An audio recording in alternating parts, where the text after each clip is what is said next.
بسم اللہ الرحمن الرحیم۔ شروع کرتا ہوں خدائے لم یزل کے نام سے جو بڑا مہربان اور نہایت رحم کرنے والا ہے۔ حضرت عمرو بن قرظہ کا شمار اصحاب امام حسین علیہ السلام میں ہوتا ہے۔ آپ کا پورا نام عمرو بن قرظہ بن کعب انصاری ہے۔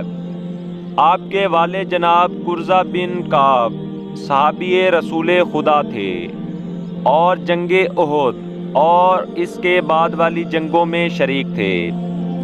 حالات کی یہ بھی کیا ستم ظریفی ہے کہ جناب عمرو بن قرظہ تو حضرت امام حسین علیہ السلام کے جان نثاروں میں سے تھے اور آپ کا چھوٹا بھائی علی بن قرظہ فوج عمر سعد میں شامل تھا۔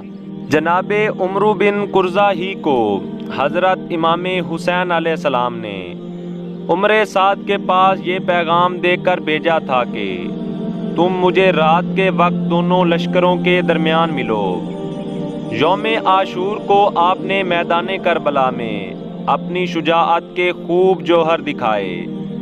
جنگ کرتے وقت آپ امام علیہ السلام کی خدمت میں واپس آئے اور عرض کی کہ کیا مولا میں نے اپنا فرض پورا کیا؟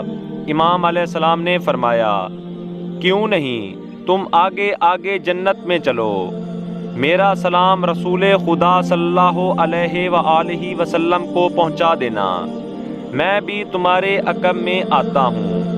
آخرکار آپ زخموں کی تاب نہ لا سکے اور امام حسین علیہ السلام پر اپنی جان قربان کر دی۔ آپ کی شہادت کے بعد آپ کا بھائی علی بن قرظہ فوج عمر سعد سے نکلا اور امام علیہ السلام کی شان میں نازیباں الفاظ استعمال کرنے لگا اور کہا کہ تم نے میرے بھائی کو ورغلایا اور قتل کرا دیا۔ میں عہد کرتا ہوں کہ میں تمہیں خود قتل کروں گا یا قتل ہو جاؤں گا۔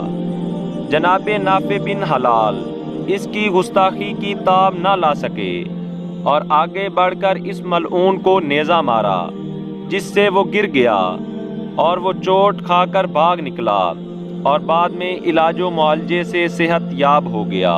اللہم صلی علی محمد و آل محمد۔